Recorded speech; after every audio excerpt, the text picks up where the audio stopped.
Carpe diem, pelo menos é assim que alguns dizem, é a parte da frase latina, carpe diem quam minimum credula postero. Literalmente significa aproveite o dia, confie o mínimo possível no amanhã. É extraída de uma das odes de Horácio, tem escrito mais ou menos 65 a.C. Tem numerosas traduções possíveis. Aproveite o dia, colhe o dia, desfrute o presente, viva este dia, aproveite o momento. O que ele tentava fazer, o poeta latino, era tentar ajudar as pessoas a não pensarem tanto no amanhã. Viva o prazer que a vida oferece ali, a cada momento. No contexto da decadência do Império Romano, essa frase tentava resumir aquela ideia de pensar positivo, de esquecer os problemas, de tentar focar no presente, no prazer, naquilo que estava lá, viver uma vida alegre, Deus despreocupado. Para Horácio, a vida deveria ser vivida despreocupadamente, se concentrando nos prazeres do presente, nos deleites e a remoção de todas as dores, de todos os problemas, de todas as dificuldades, era o propósito último dessa vida. Uns 10 anos depois que Horácio morreu, um homem nasce em Belém da Judéia. Seu nome era Jesus. E aos 30 anos, ele inicia um ministério e de uma pequena parte do mundo, ele alcança e divide a história em dois. Seu nome era Jesus. Ao proclamar o reino de Deus, ele vai de encontro a essa ideia de pensar no presente, simplesmente. Jesus nunca foi contra a ideia de aproveitar a vida. Só que os padrões e as oportunidades que a vida tem a oferecer só fazem sentido se forem vividas à luz da eternidade.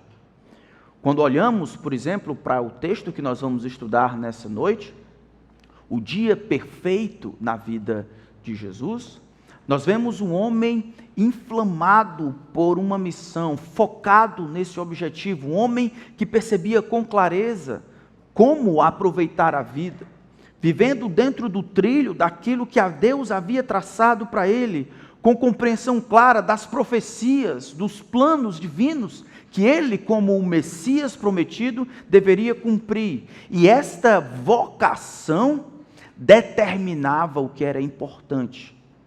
E a fidelidade, o esforço para ser fiel a esta missão, mantinha a vida focada.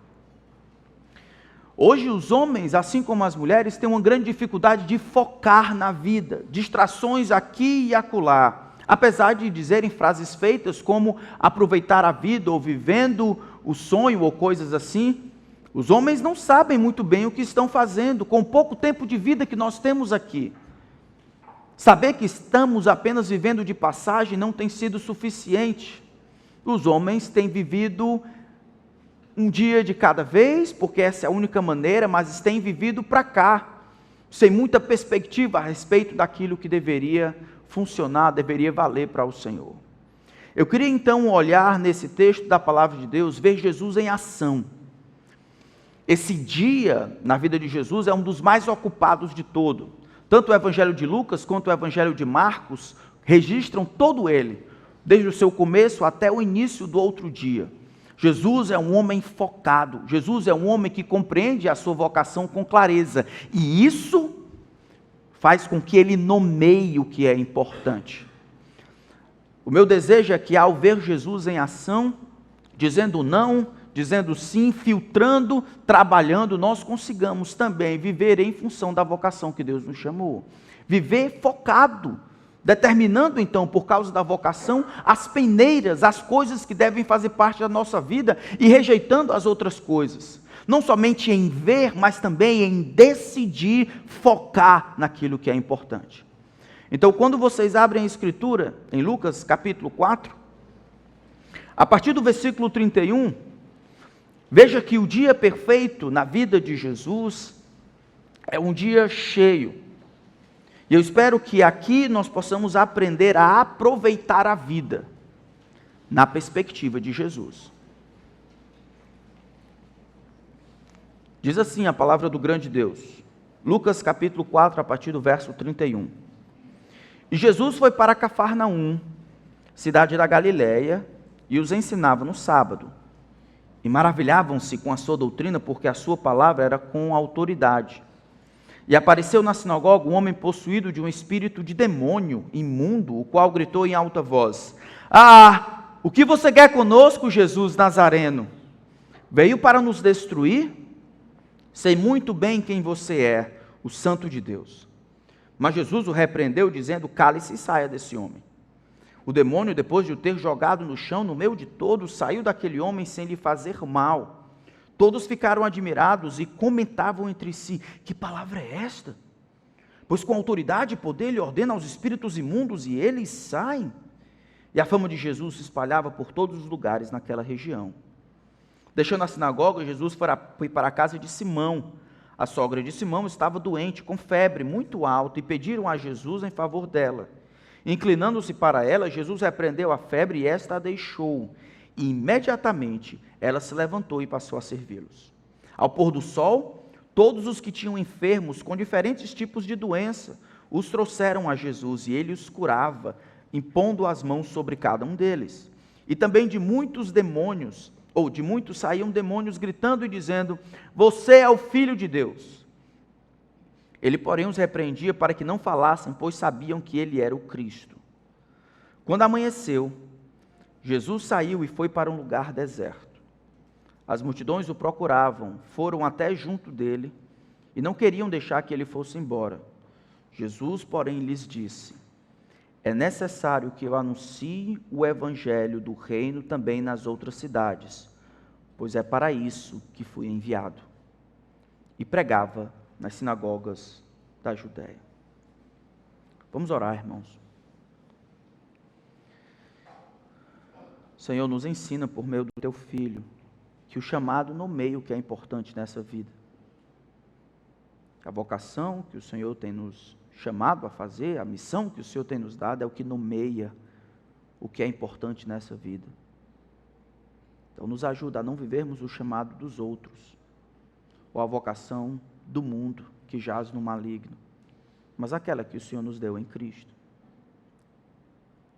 Agora que a Tua palavra está aberta diante de nós, eu peço que o Senhor não nos permita fugir do que ela tem a dizer. Nós confiamos em Ti, Espírito Santo, nosso Senhor, para nos proteger de nós mesmos, para que a palavra seja explicada com fidelidade e clareza. E o Senhor não nos permita fugir do que ela tem dito, que ela seja a régua sobre a qual os nossos pés e pensamentos caminham. Que ao final desse tempo, o Senhor magnifique Cristo, o nosso modelo em todas as coisas, o nosso modelo de como se aproveita de fato a vida. É em nome dele que nós oramos. Amém. Então, nós vimos da última vez, do versículo 31 até o versículo 37. Esse dia, um dos dias mais cheios de Jesus, pelo menos relatado nos evangelhos, é bem no início do seu ministério. Se você pode ver bem, no capítulo 4, bem no começo, Jesus, ele foi tentado, passou esse tempo no deserto para ser tentado pelo diabo, e aí os discípulos, eles ainda não foram chamados. Ele vai para a sua terra natal, pelo menos onde fora criado, em Nazaré, e lá ele vai dizer que cumpre uma profecia. Do versículo 18 até o versículo 19, ele lembra de Isaías capítulo 61, que um dia, o profeta Isaías havia dito que um dia viria um homem, a quem Deus ungiria com o Espírito. O Espírito do Senhor está sobre mim, pelo que o Senhor me ungiu para proclamar, evangelizar os pobres, restaurar a vista aos cegos, para pôr em liberdade os oprimidos, proclamar o ano aceitável do Senhor. Jesus então dá esta declaração dizendo: olha, vocês que cresceram comigo, hoje se cumpriu a escritura que vocês acabaram de ouvir. Eu sou aquele de quem o profeta havia predito a vinda. Cheio do Espírito, vai proclamar a verdade de Deus e vai provar que é o enviado de Deus por meio das obras que vai realizar. O povo de Nazaré não quer saber disso. O O povo de Nazaré não consegue conceber que o homem que havia crescido com eles agora se dizia ser o Messias, o Filho do Deus Altíssimo, maior, o rei de Israel, que iria eventualmente governar o mundo inteiro. Jesus, então, depois de ser rejeitado em Nazaré, no dia seguinte, o que parece, no versículo 31, ele vai para Cafarnaum, que era uma cidade lá próximo. Essa era a cidade onde Pedro, André, Tiago tinham um negócio de pescaria. Esses discípulos que seriam, eles ainda não estavam animados ou não conheciam muito de Jesus a ponto de se tornarem seus discípulos. Jesus vai para lá, como no nosso caso é domingo, que para eles seria no sábado. Então, bem cedo pela manhã, eles se reuniam para cantar louvores, escutar a palavra e estudar o que Deus havia dito. Então, o texto do versículo 31 e 32 diz que eles se maravilhavam com a doutrina. Jesus, a gente consegue ver do versículo 31 em diante, que Jesus, nesse dia lotado, ele afeta todas as áreas da existência. Ele tanto no meio da sinagoga, quando se levanta um espírito imundo, quando se percebe que um dentre as pessoas era inquilino de um demônio, e esse demônio se manifesta, Jesus repreende esses demônios, dizendo para que eles saiam. Enquanto ele afeta lá, ele está ensinando as pessoas que estão diante dele. Um pouco mais na frente, ele vai para a casa de Pedro, ou pelo menos parece que a sogra morava com ele. Ele afeta positivamente a sogra, que nem conhecia de perto, e termina aquele dia, um dia exaustivo, passando a madrugada em oração, planejando abençoar os outros que ainda iriam ouvir. Céus, terra e até o inferno é afetado neste dia em que Jesus está executando o plano de Deus, focado no que Deus havia traçado para ele. Jesus é um homem que por onde vai caminhando, vai deixando sinais, vai deixando consequências de bondade. Jesus não é um homem que não pode passar desapercebido. É um homem focado, é um homem com uma perspectiva clara de que cumprir as profecias que haviam sido dadas. É um homem que está em constante missão, em constante execução. Se é na casa, se é na sinagoga, se é sozinho com Deus, está claro diante dele por que ele veio e o que ele deve realizar no aqui e no agora. Conceber a vida fora do que Deus traçou para ele não é aproveitar a vida, mas perder completamente a única oportunidade que ele tem de glorificar a Deus. Por isso, irmãos, é claro que nós precisamos compreender, ter consciência da vocação que Deus nos deu. Nenhum de nós aqui provavelmente tem uma profecia a seu respeito. Então talvez seja mais difícil, mas a Bíblia, o Novo Testamento, está repleta de ditos, de amostras que demonstram a vocação que Deus tem traçado a vocês. Então, se é aqui, e eu estou caminhando aqui, eu não estou aproveitando a vida, pelo menos não da perspectiva de Jesus, embora viva uma vida ocupadíssima. Então, Jesus, dentro da sua missão, o objetivo dele, conforme Isaías 61, era abençoar os homens, de duas formas: seu corpo e a sua alma.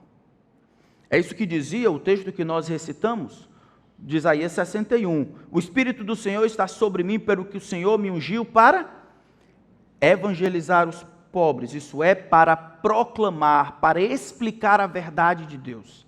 E é exatamente isso que nós vemos ele fazendo em Cafarnaum. É exatamente isso, depois de orar, que ele pensa em fazer. Jesus cura todo mundo que se encontra com Jesus querendo ser curado, Jesus não nega cura. Mas quando ele tem que descrever para os seus discípulos e tomar uma decisão para fugir de onde está em Cafarnaum e continuar o ministério de peregrinação que vai começar agora, fugir do boom, da fama que está surgindo, é para onde ele vai? Para a palavra de Deus que descrevia a sua missão, é a sua vocação, é o seu chamado, que nomeia o que é importante. Eu preciso ir pregar em outros lugares. Eu vim para isso, para explicar a verdade de Deus, para explicar quem é Deus e o que Ele requer dos homens, para proclamar ou evangelizar, anunciar as boas novas. Não dá para ter Jesus apenas como um curandeiro. Não dá para ter Jesus apenas como alguém que dá um bom exemplo. Jesus é, sobretudo, um pregador, um proclamador da verdade de Deus. Conhece-se Jesus mais do que qualquer outra coisa por aquilo que ele falou. Essa é uma verdade de Deus. Ninguém jamais viu a Deus. O Evangelho de João, capítulo 1, verso 18 diz: ninguém jamais viu a Deus. É o Deus unigênito que está no seio do Pai que o revelou. Não dá para conhecer a Deus diretamente. A maneira como Deus se mostrou, o seu caráter santo e salvífico foi na vida, na pessoa de Jesus Cristo, o Filho de Deus. E Jesus então ensinava, no versículo 31 diz que as pessoas ficavam boquiabertas com o ensino de Jesus, porque ele ensinava como quem tem autoridade. Jesus, ele ajuda e abençoa os homens primariamente na cabeça, isso é, no coração, antes até do que no corpo. Era o que Jesus estava fazendo em Cafarnaum. Ele estava informando a mente dos homens sobre a verdade de Deus, porque se eles conhecessem a verdade de Deus, poderiam tomar uma decisão, endireitar a vida, ajeitar de acordo com a vontade de Deus. O que Deus pode fazer, quer fazer na sua vida, depende primariamente de Ele informar a você, por meio da sua palavra, a verdade e a vontade dEle para você. O mundo está repleto de gente doente. E quem está doente quer ficar curado. Jesus sabe disso, mas para o ministério de cura em Cafarnaum, para pregar, é o que ele diz. Para pregar com autoridade, para explicar a verdade de Deus. Essa é a bênção que Jesus traz para o coração. É informação específica, especial, privilegiada a respeito de Deus. Então, muito embora os homens tenham muitas dificuldades, muitos problemas, Jesus veio para resolver o maior de todos os problemas. O problema de relacionamento com Deus. Esse distanciamento do homem com Deus por causa dos seus pecados. E ele reata por meio da sua própria morte, cumprindo a profecia que ele havia dado. E ele informa então isso aos homens, que agora em todo lugar, os homens podem reatar-se com Deus, confiando em Jesus Cristo. Isso é proclamação verbal, isso é informação, isso é o evangelho que Jesus veio fazer. Então não dá para conceber que os discípulos de Jesus, eu e você, que igrejas do Senhor, que é a cabeça desta igreja, concentrem-se em qualquer outra coisa. Qualquer outra coisa, por melhor que seja, senão na fala de Deus escrita no papel. Qualquer instituição dita como divina, qualquer igreja, qualquer aglomerado de pessoas que dizem seguir Jesus, que não se colocam primariamente como alunos de Jesus, ávidos por ouvir Jesus falando e repetindo isso para as outras pessoas, não podem ser considerados como os discípulos de Jesus. Não é assim? Mateus capítulo 28, 18 a 20. Ide por todo mundo, pregar o evangelho a toda criatura. Não é isso que diz? Não, não é isso. Isso é Marcos 16, 15. Mateus 28, 18 a 20. Jesus, aproximando-se, falou-lhes dizendo: toda autoridade me foi dada no céu e na terra.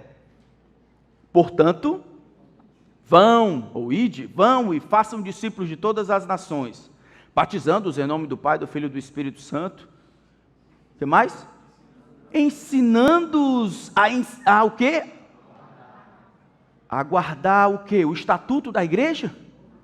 As regras de... Essas coisas têm o seu lugar. Ensinando a guardar tudo o que Jesus diz, vos tenho ordenado.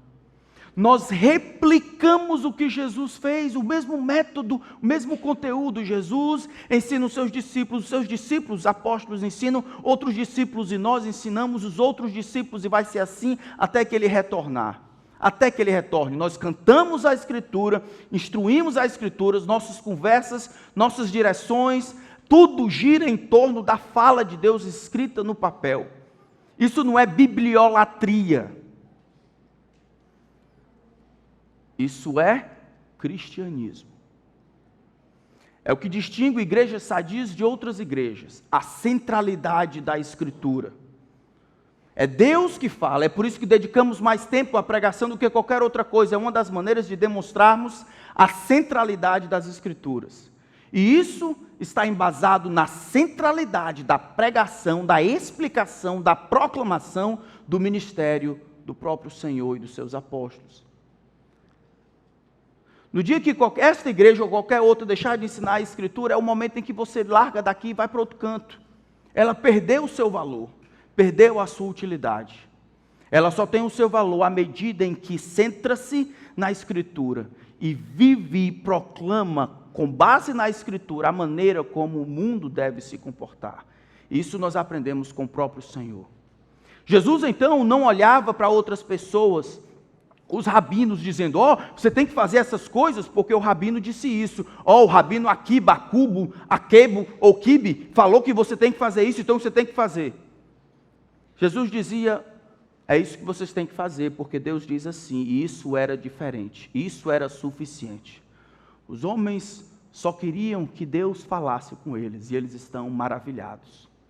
O ministério de Jesus para com os homens, ele afeta mais do que isso, todas as áreas da existência, céu, terra e inferno. Mas quando ataca, ou quando afeta os homens, afeta todas as áreas. A área primária é o que eles pensam, é o que eles sabem, porque isso, descendo ao coração, produz vida. A fé vem pelo ouvir. Ouvir de quê? Da palavra de Cristo. A palavra de Cristo. O plano de Deus é que ao ouvirem, você e eu, ouvirmos a palavra de Cristo, nossa fé seja fortificada, fortalecida. A opinião dos homens não fazem isso. Regras de igreja não fazem isso. Opinião de pastor, de papa, de qualquer outra pessoa não faz isso. É a fala de Deus escrita no papel, explicada, compreendida de maneira natural. E é isso que Jesus faz. Mas isso ainda é de manhã. E ele passa a manhã inteira ensinando. Então, no versículo 38, eles deixam a sinagoga e ele vai para a casa de Simão. O provável é que ele foi na hora do almoço. Terminou de manhã o culto, esta refeição, que era o sábado, o pessoal não podia andar muito, não podia levar. Então, eles ficavam juntos, né, uma refeição familiar, ficavam lá tranquilo. Então Jesus é convidado para ir para a casa de Simão, a sogra de Simão morava com ele, provavelmente. Então a gente tem uma família aqui, Simão ainda não é discípulo de Jesus, não aconteceu ainda o chamado. Chegando lá, intercedem em favor da sogra de Simão. Ele não recebe ainda o nome de Pedro, porque ele será Pedro um pouco mais na frente. Por enquanto ele é Simão Bar-Jonas. Depois de intercederem, Jesus vai e repreende a febre. Diz que essa febre aqui era uma febre alta. Como nós sabemos, Lucas era médico e um historiador.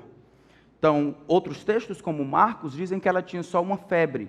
Aqui acrescenta-se um termo em grego, que é a ideia de que era uma febre alta. Febre, então, como sinal de infecção, todo mundo sabe que é o corpo lutando contra essa infecção, uma demonstração. Essa mulher, então, estava com essa febre alta, provavelmente padecendo de alguma infecção. Intercedem por ela para com Jesus, e Jesus, então, repreende a febre. E a febre simplesmente obedece. A gente não precisa acreditar ou especular que a febre era causada por um demônio, o demônio da febre.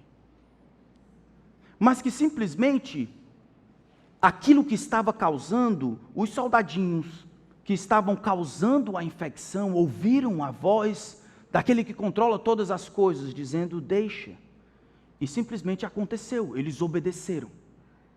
O texto diz que no final do versículo 39, e imediatamente ela se levantou e passou a servi-los. Não houve receita, não houve recuperação, não houve processo, não houve fisioterapia, houve um comando do Criador, do Rei do Universo, dizendo: pare, saia, morra, acabe. E o corpo, ou quem que estava lá, obedece, e ela simplesmente recupera-se. Jesus, dentro do seu ministério, iria abençoar os homens quando afeta aqui no meio, que é a terra, não somente o que eles sabem por causa da crença, mas ele iria nutrir o que eles sabem, validar o que eles sabem a respeito de Jesus, por meio de trazer bênção ao corpo. O ministério de cura que se inicia aqui é extraordinário. O ministério de cura que se inicia aqui pelas mãos de Jesus é extraordinário, é algo fora do comum. Isso é a primeira coisa que a gente precisa entender. Às vezes a gente lê o Novo Testamento, todo mundo sendo curado, e os capetas tudo gritando, e o pessoal recuperando as coisas. A gente vê, rapaz, isso aqui é o normal. Não é normal. Quando olhamos o relato bíblico do Antigo Testamento, o primeiro milagre acontece com Abraão. O primeiro milagre registrado na Escritura. Do tempo de Abraão até um pouco mais na frente, talvez a gente vai contar uns 28. Em tempos de grande sobrenaturalidade, no meu caso de Elias e Eliseu, do tempo de Isaías até o tempo de Malaquias, 9. Talvez 10, depende de como você vê. Milagres, embora algumas pessoas dizem que acontecem todos os dias, talvez seja verdade. Mas na história bíblica, quando olhamos no registro, não foi sempre assim. Milagres não aconteciam e eram registrados constantemente. Não é à toa que quando Jesus inicia esse negócio aqui, o que a pessoa diz? João capítulo 9, Jesus cura um cego de nascença. O que as pessoas dizem? Nunca se ouviu em Israel que um homem recuperou a vista sendo cego de nascença?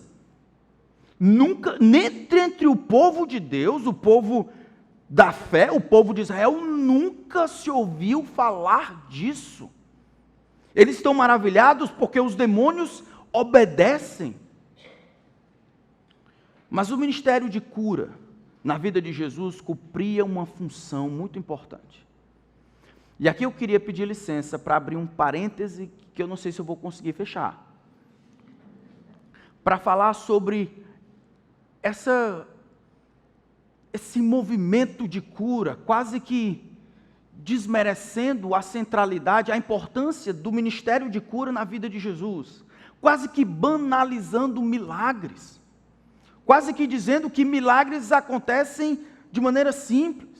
Você olha nesses show da fé e outros cantos, a pessoa lá onde está, lá do púlpito, lá no palco, faz uma oração e pergunta, e aí, não, estava sentindo uma dor aqui na costela, agora está muito bem. E você? Não, estava sentindo uma dor na titela, agora está tudo bem. E você? Não, eu estava sentindo uma dor de cabeça e agora está muito bem. O padrão que a gente encontra de um ministério de cura não está ali, está aqui. O ministério de cura, dom de cura, começa com o Senhor Jesus Cristo. Em Lucas capítulo 10, ele transfere este dom para 70 homens, no versículo 1 até o versículo 4. Esses 70 homens, como representantes autorizados do Senhor, eles vão realizar o ministério de cura, e isso é passado depois para os apóstolos, sempre ligado a Jesus e aqueles que estavam ao redor deles, um dom de cura.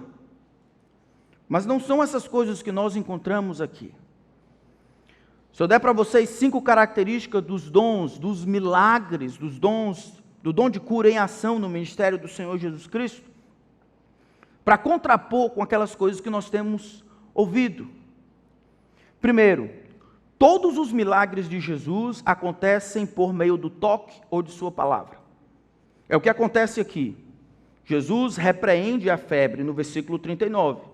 Jesus repreendeu a febre e esta a deixou. Lembra do centurião lá de Cafarnaum? Vai, o teu servo vai ficar bem. Quer usando saliva, quer tocando os 10 leprosos, sempre acontece dessas duas maneiras. Benihim, um tempo atrás, vou explicar para vocês um exemplo bizarro. Num desses shows, ele disse, se alguém que está me ouvindo, por meio da televisão, se alguém que está me ouvindo tiver um morto junto com você, se alguém morreu aí, pegue este morto, coloque ele junto da televisão, abrace o morto na televisão e eu vou orar. E essa pessoa será ressuscitada. Isso seria só bizarro se não estivesse fazendo chacota com a dor que alguém que não ressuscitasse sofreria. Mas não é só ou em outros lugares que acontece. Aqui, não muito tempo atrás, um homem, dito como pastor, morreu e disse que ressuscitaria. E na hora do enterro, lá está a esposa e outras pessoas dizendo, não jogaria não, ele disse que ia ressuscitar. Não jogaria não. A moça sincera a respeito disso. É porque a gente aprendeu como normativo essas coisas, ignorando que isso está atrelado ao ministério temporal, cujo objetivo era propiciar autenticidade a quem estava fazendo. Jesus, ele cumpria uma profecia de Isaías 61, verso 1, assim como Isaías 53. Em Mateus capítulo 8, versículo 17, depois dele curar algumas pessoas, ele diz, e ele fez isso para que se cumprisse a escritura. Ele tomou sobre si as nossas enfermidades e levou as nossas doenças. O que Mateus está dizendo é que ao Jesus fazer aquilo que estava fazendo, ele estava cumprindo a profecia que dizia em Isaías 53, que o Messias iria iniciar essa restauração de todas as coisas. O Messias, ele iria curar de uma maneira sobrenatural, nunca antes ouvida. Assim como Isaías 61, versículo 1 havia dito. Esses milagres linkados a um dom de curar, não é que milagres não possam acontecer, acontecem sim. Em resposta de oração, eu vou dizer com vocês daqui a pouco, mas dons de curar eram dons vinculados a um propósito específico de autenticar e validar aquele que estava executando. De onde é que o senhor tira essa história? Não somente esse texto de Mateus capítulo 8, mas cumprindo Isaías 53, Isaías 61, mas olha o texto de Atos. Abram comigo Atos capítulo 2.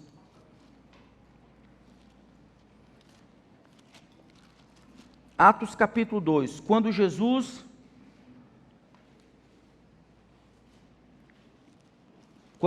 agora já se tornou a pregação, ou o conteúdo da pregação. Atos capítulo 2, versículo 22. O apóstolo Pedro, falando de Jesus, diz assim, Atos 2, 22, Israelitas, escutem o que vou dizer, Jesus o Nazareno, homem, o quê? Aprovado por Deus diante de vocês, com milagres, o que mais? Prodígios e sinais, os quais o próprio Deus realizou entre vocês por meio dele, como vocês mesmos sabem. Os milagres, os prodígios que estavam bombando na época de Jesus, visavam autentificar ou aprovar Jesus como o Messias prometido. Jesus fez muitos milagres. João capítulo 20, lá no final vai dizer, Jesus fez muitos milagres. Se num livro fosse registrado tudo o que ele fez, nem no mundo inteiro caberiam todos os livros. Mas estes milagres, estas curas, foram registradas para que creiais que Jesus é o Cristo. E para que crendo, tenham vida no seu nome. Todos os milagres que Jesus fez, vou ter que correr aqui, todos os milagres que ele fez foi pelo toque ou pela palavra. Não teve beber água, não teve pular, fazer apoio de frente, não teve essas coisas assim como beber uma coisa, beber outra, pelo toque ou pela palavra, sempre de perto. Esses que dizem que têm dom de cura deveriam descer E se é isso mesmo que eles têm, deveriam estar perto, porque aqui nós encontramos o modelo, o Messias fazendo isso. Jesus poderia ter curado todas as pessoas, ele sempre fez pela mediação da palavra, do relacionamento, um a um. Sempre um a um, ou um de cada vez, ou pelo toque. Em segundo lugar, todos os milagres de Jesus acontecem com o propósito de explicar quem ele é. E nós vimos esses dois textos, que Jesus é o Cristo, o Filho do Deus bendito. Em terceiro lugar, todos os milagres de Jesus acontecem de maneira imediata, não por progresso. Mesmo aquele cego que foi curado depois de se lavar, que é o único registro em que as coisas não acontecem no tempo que a gente espera, acontece de maneira imediata, tão logo ele se lava. Não existe um processo, não existe uma recuperação, não existe fisioterapia. Jesus cura ali, agora. Lembro de uma conversa que tive com uma irmã de uma dessas igrejas pentecostais, numa dessas conversas, dizendo: irmã, muito cuidado quando você atribui dom de cura. Deus pode curar em resposta à oração, mas tenha cuidado quando essas coisas não são como devem ser. É porque o senhor não sabe, meu marido foi curado. Ah, foi? Foi.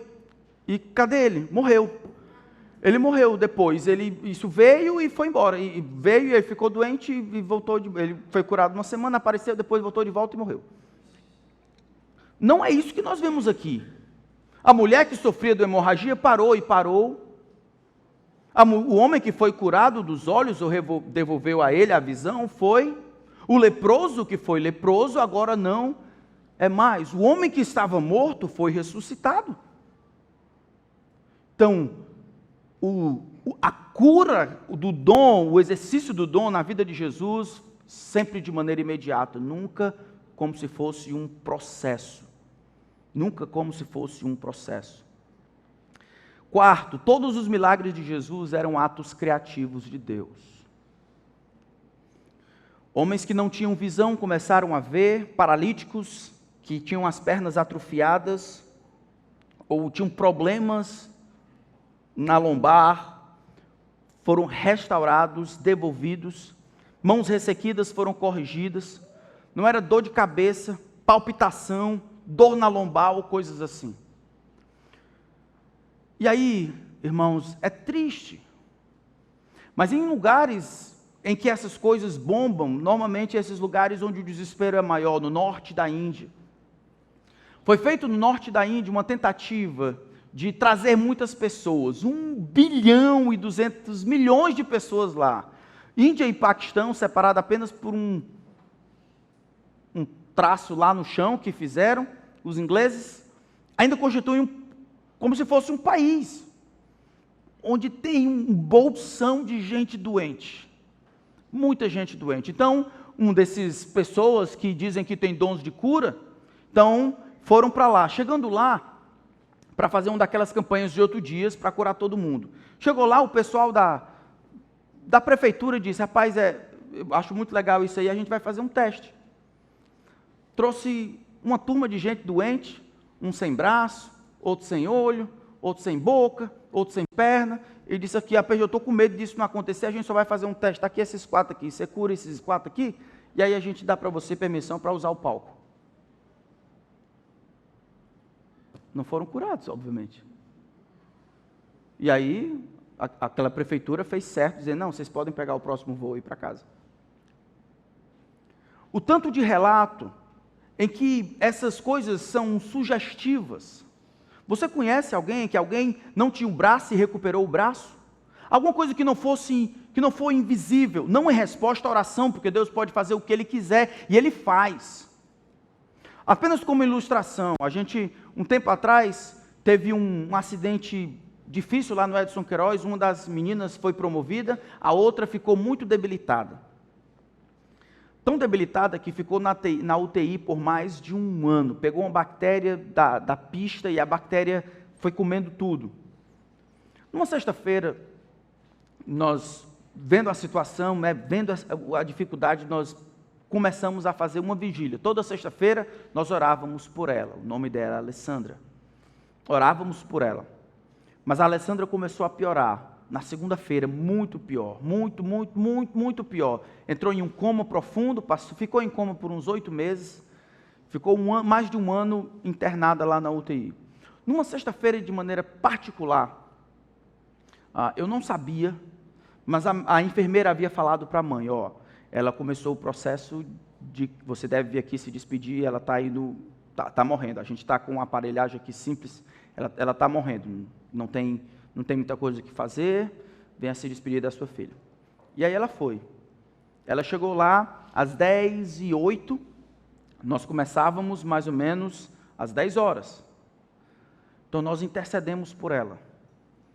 E quando a mãe chegou lá, a mãe foi falar com o médico e a médica disse, eu não sei o que está acontecendo, ela estava morrendo, chamamos até o pessoal para fazer as coisas e dar o atestado de óbito, mas alguma coisa aconteceu e eu não sei o que é, a medicação é a mesma, ela está melhor, ela está melhor, ela está melhorando, febre baixou e tal. Então depois a gente soube que era exatamente essa hora que o povo de Deus estava orando, e em resposta à oração, ela não somente foi liberta desse tempo aí, ou ganhou mais tempo de vida, mas hoje serve na igreja, casou, está viva. Deus responde a oração? É claro que sim. Quantas vezes nós já não oramos aqui pedindo para que Deus tenha misericórdia de nós? Isso é diferente dos dons de cura. Os dons de cura, porque tem um propósito linkado a eles atestam para aquela pessoa, autenticando aquela pessoa.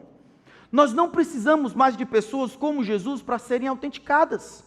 Se todo mundo que diz que tem dons de cura fazem os dons de curas, alegadas curas que eles fazem, e seria confuso para o mundo entender o que diz.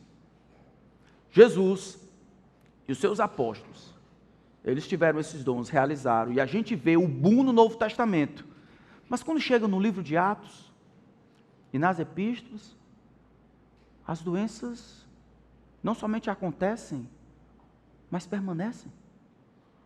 Houve um minguar normal, porque à medida em que o propósito de autenticar se estabelece, não há mais necessidade.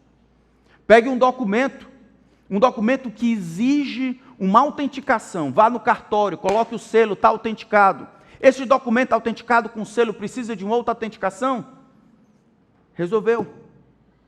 Essa autenticação, dado pelos sinais aos apóstolos, a Jesus e aqueles que estavam ali no primeiro momento, cumpre-se e a gente vê um amainar desse boom sobrenatural relacionado ao dom de cura à medida que o tempo vai passando.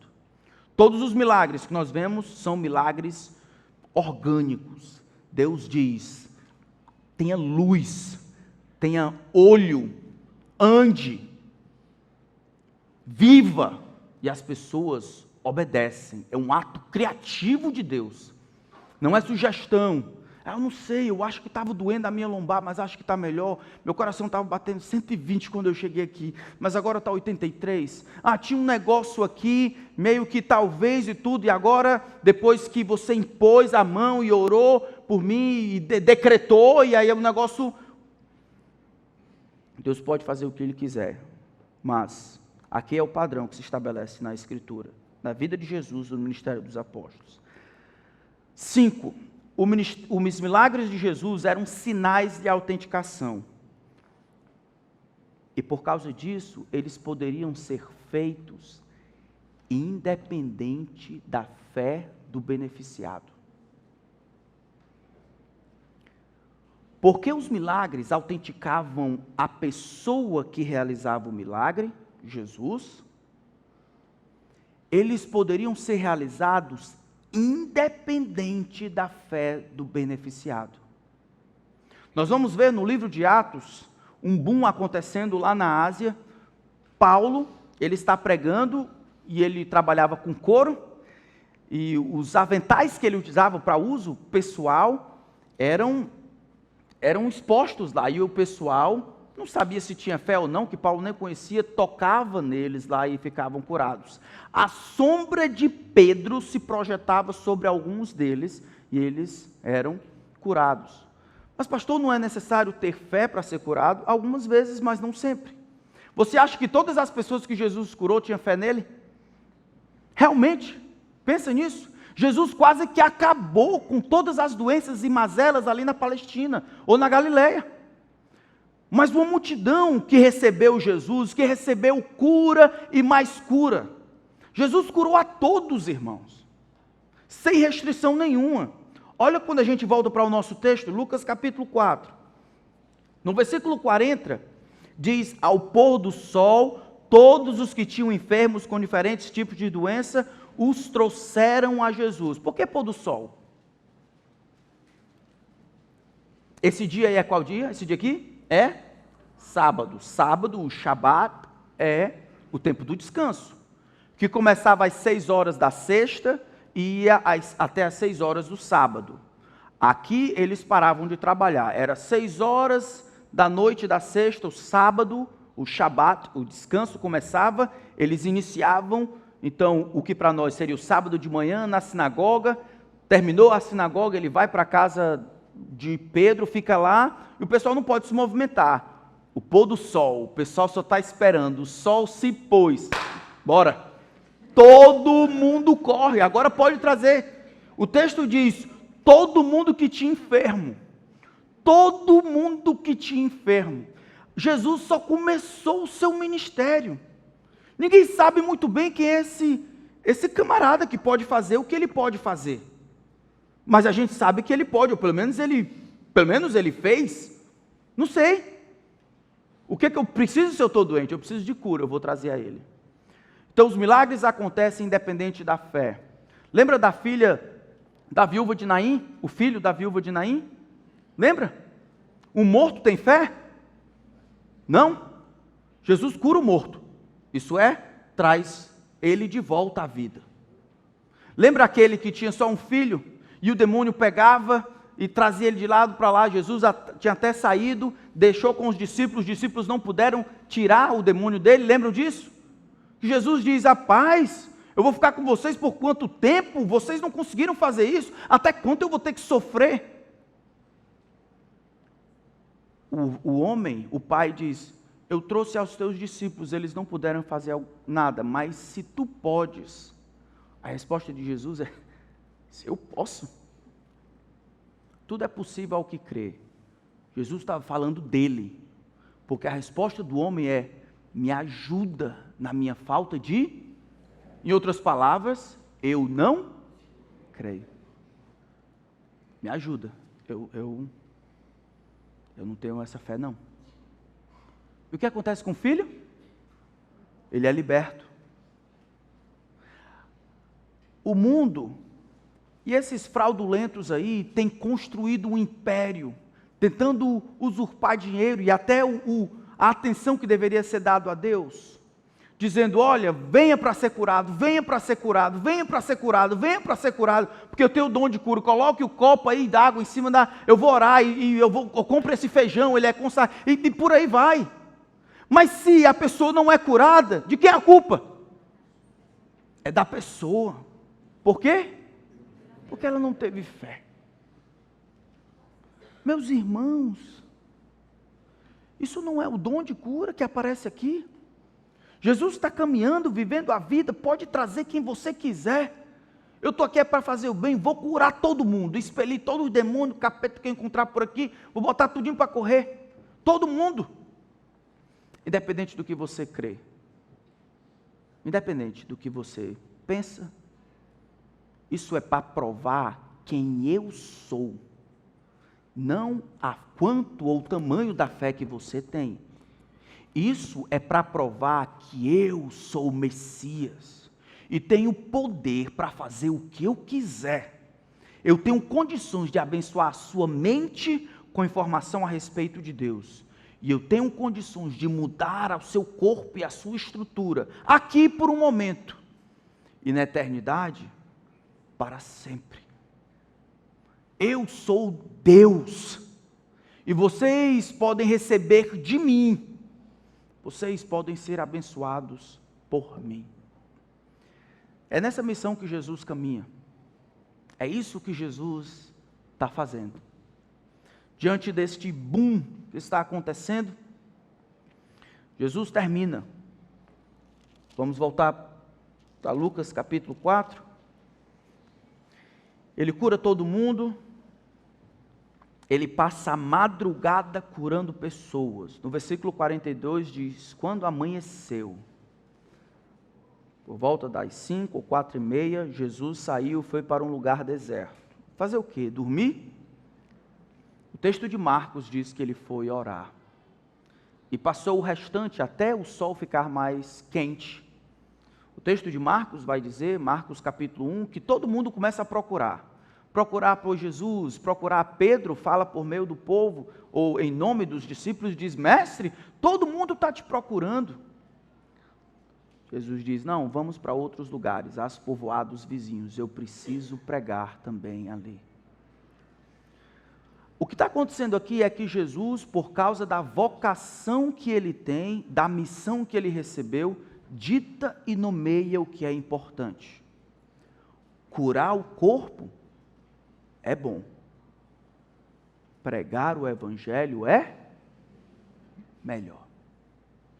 Curar o corpo é muito importante, mas pregar o evangelho, dar informação sobre Deus é ainda mais importante.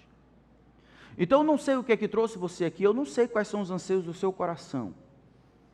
A cura de uma determinada coisa, ou o alívio de uma determinada pressão, ou um relacionamento, ou qualquer outra coisa. O que Jesus oferece, que somente Ele pode oferecer, é este relacionamento com Deus, por meio daquilo que Ele diz e faz. Mas é esta missão que Ele tem, que faz com que Ele pare de curar. Está todo mundo procurando por Ele, para dizer não a isso, e ir em outra direção, continuar fazendo o plano de Deus. Irmãos, talvez você pergunte, mas o Jesus tinha uma vocação definida, pastor. E essa vocação norteava, nomeava o que era importante, eu entendo. Mas qual é a minha? Qual é a minha que deveria ditar a maneira como eu vou viver? Em Efésios capítulo 4, Paulo diz, rogo a vocês, eu, o prisioneiro do Senhor, que andeis de modo digno da vocação a que foram chamados. Essa vocação que todo discípulo de Jesus foi chamado, é para sair de onde estava, daquela desgraceira perversão, daquela lama do pecado, e por um milagre de Deus, ser colocado para viver sobrenaturalmente, caminhar para Cristo. Essa é a sua vocação. A sua vocação, então, mais básica, a mais básica, aquela que não tem nada antes, não é o trabalhador que você é, não é o pai que você é, não é o marido, a esposa que você é, não é o ministério que você tem aqui. O mais básico, o que define, depois de você tirar todas as camadas, o que vai ficar é que se você pertence a Cristo ou ao diabo. Se você é um seguidor de Jesus ou é um seguidor de si mesmo. Se você vive e luta contra si mesmo para amar Jesus, carregando a cruz, ou você faz o que dá na sua cabeça. Se você vive para se submeter a Jesus, ou você se submete a si mesmo. Não tem nada antes disso. E isso, o mais básico, é o que define a sua vocação de vida.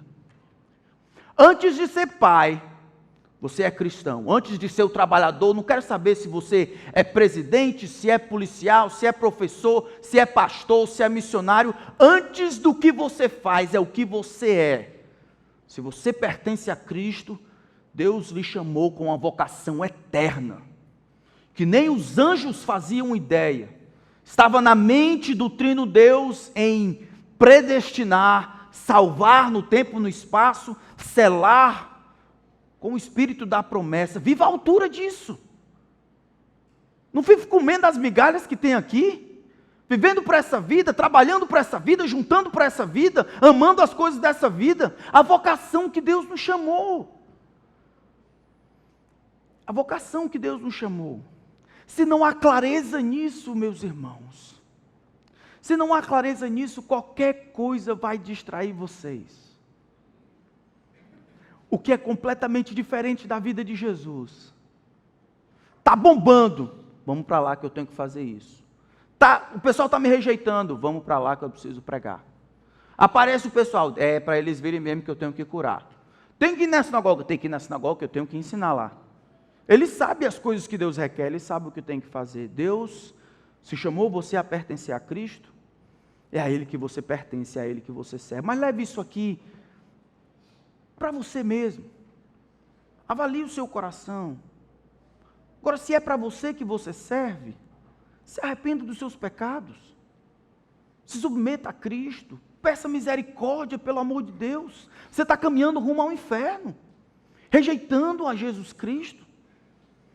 Essa semana tinha umas pessoas trabalhando aqui na praça, e aí meu coração começou a se preocupar com a eternidade delas. Enquanto ele colocava uma pedra e outra, uma pedra e outra, uma pedra e outra, eu disse: homem, na verdade ele tentava arrancar uma raiz, e ele não estava conseguindo. Eu disse: isso aí é que nem pecado. Não importa quanto esforço você faça, você não consegue aí. Jesus é como se fosse aquele trator ali, ó. Ele vem e arranca com tudo. E eu tive que dizer para o homem: olha, você, se não crê em Cristo, você vai perecer eternamente no inferno.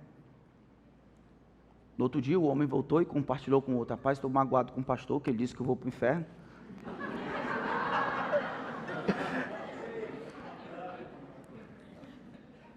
Então fui para lá com o homem: rapaz, tu está chateado comigo porque eu disse que tu vai para o inferno? Eu estou só repassando a informação. Foi Jesus que falou: tu vai para o inferno. Isso não é uma coisa... E a solução é para onde eu estava indo também. A solução é depositar a confiança e a esperança no que Deus fez em Cristo. O que Deus fez em Cristo. Essa é a vocação. Fiz isso não é porque sou pastor, mas porque sou discípulo de Jesus. É isso que nós fazemos. Em qualquer lugar, é isso que eu faço. É isso que nós devemos fazer. Em 2 Coríntios capítulo 5, um outro texto, Paulo diz que todos nós recebemos o ministério da reconciliação. O que é isso? Como se Deus exortasse por nosso intermédio. Como se Deus utilizasse embaixadores, eu e você, para ir nos cantos diferentes e dizer para os homens: ei, em nome de Deus, eu rogo a vocês que se reconciliem com o Senhor. Aqui na praça, em Capistrano, na escola, na faculdade, em qualquer canto. Ei, vocês precisam se reconciliar com Deus. Todo mundo recebeu esse ministério, porque ele é consequência natural dessa vocação. O que Deus quer, irmãos, é que a gente se concentre naquilo que é mais importante. E ser curado, embora bom, não é o mais importante. Por 2 vezes, por exemplo, Paulo poderia, se tivesse o dom de curar naquele momento, poderia ter curado gente como Timóteo. Ele diz para Timóteo: ô Timóteo, você não bebe só água não, amigão, bebe vinho. Se anime não, viu? Bebe vinho por causa das tuas constantes enfermidades. Não tinha que boa naquela época. Então o vinho poderia ajudar alguma gastrite lá, ou matar as bactérias lá, era para essas coisas. De qualquer forma, era utilizado como um meio, um remédio. Se ele tivesse o dom de cura, agora 1 Timóteo, de novo, está bombando no Novo Testamento, nos Evangelhos, à medida que os Atos e as Epístolas vão, então aquele boom vai acabando, porque o propósito está cumprido. Os emissários foram atestados. Paulo deixa Timóteo doente. A mesma coisa com Trófimo. 2 Timóteo, a última carta do Novo Testamento, escrita por Paulo. 2 Timóteo 4:20, ele diz: Erasto ficou em Corinto, deixei Trófimo doente em Mileto. Se a coisa é o padrão, o que está acontecendo? Deus, então, não quer que a gente se concentre nas coisas que são apenas importantes, mas naquelas que são mais importantes. Então, vou ter que parar por aqui. Essa foi apenas o ponto 1. A gente vê o restante mais na frente. Vamos orar. Senhor, eu queria agradecer pela Tua bendita palavra e pelo exemplo que nós vemos de Jesus. Quem Ele é, a sua mente aguçada, o foco tão importante, que o ajudava a definir as coisas importantes da vida. Então eu te agradeço, não somente por nos dizer para vivermos para Ti, mas por nos mostrar como viver para Ti. É o que nós queremos. Queremos aceitar o que o Senhor planejou para nós e as dificuldades próprias dessa vida, desse mundo caído, para não nos acostumarmos nem procurarmos céu aqui na terra, mas vivermos para aquele dia, quando o Senhor há de remir o nosso corpo e acabar com a presença do pecado e todas as coisas que eu e os meus irmãos sentimos em decorrência dele. E obrigado, Senhor, por restaurar aquilo que nós temos de mais importante, a nossa alma, por meio do Teu próprio sacrifício. Seja adorado, Senhor, por isso, agora e para sempre. No nome de Jesus. Amém. Amém.